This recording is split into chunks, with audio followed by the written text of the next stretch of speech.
Vamos continuar o nosso projeto de falar sobre memória. Eu tenho notado que muitos jovens têm vindo no consultório procurando informações sobre queixas de memória, então a gente vai continuar nesse projeto em 8 pautas fundamentais que eu vou destacar agora. E essas informações vão estar organizadas num documento no feed que a gente vai chamar de o Pequeno Manual Saudável do Jovem Esquecido, porque acredito que vai fazer muito sentido para todos vocês, tá bom?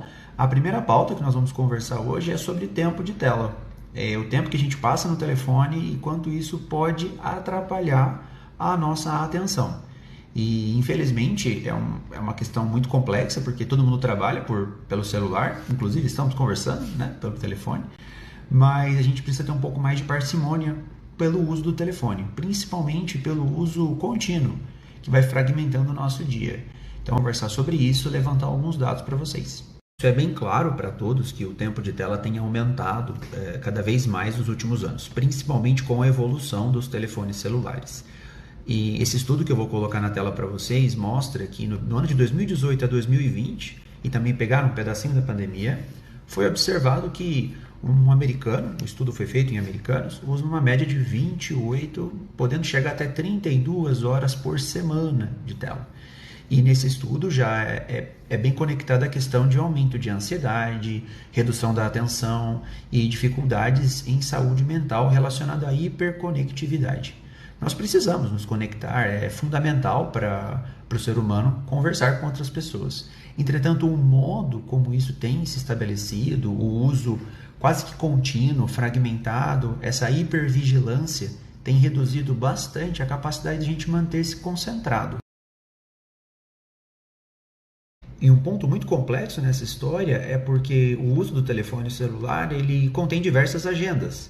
Então, além de se comunicar com pessoas, a gente responde e-mail, a gente checa redes sociais, a gente acaba utilizando redes de streaming, a gente procura notícia, acaba utilizando para formas de entretenimento, jogos. Então, diversas coisas do nosso dia a dia são utilizadas de modo quase que simultâneo no telefone celular. Isso aumenta o tempo de tela com uma percepção muito baixa do usuário.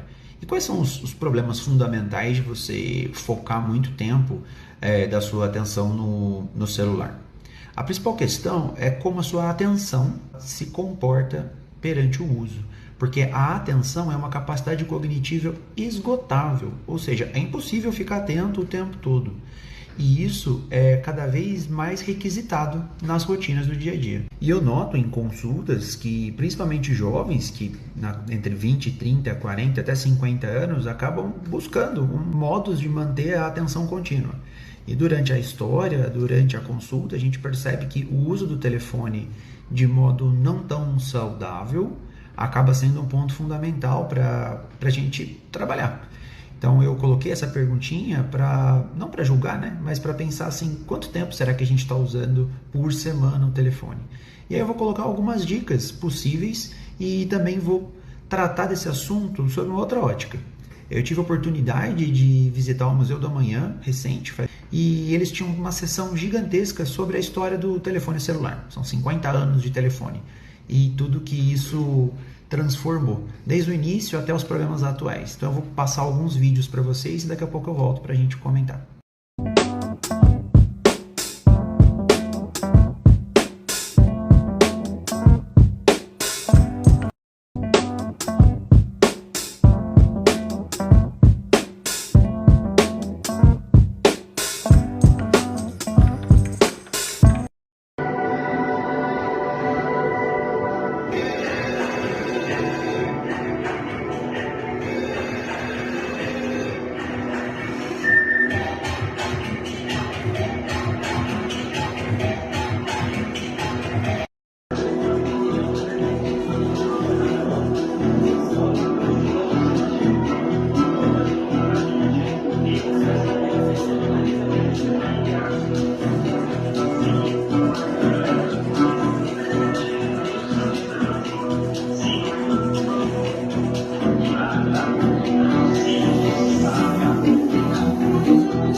Espero que vocês tenham gostado dos pequenos vídeos. É permitido filmar lá dentro para poder compartilhar o conteúdo.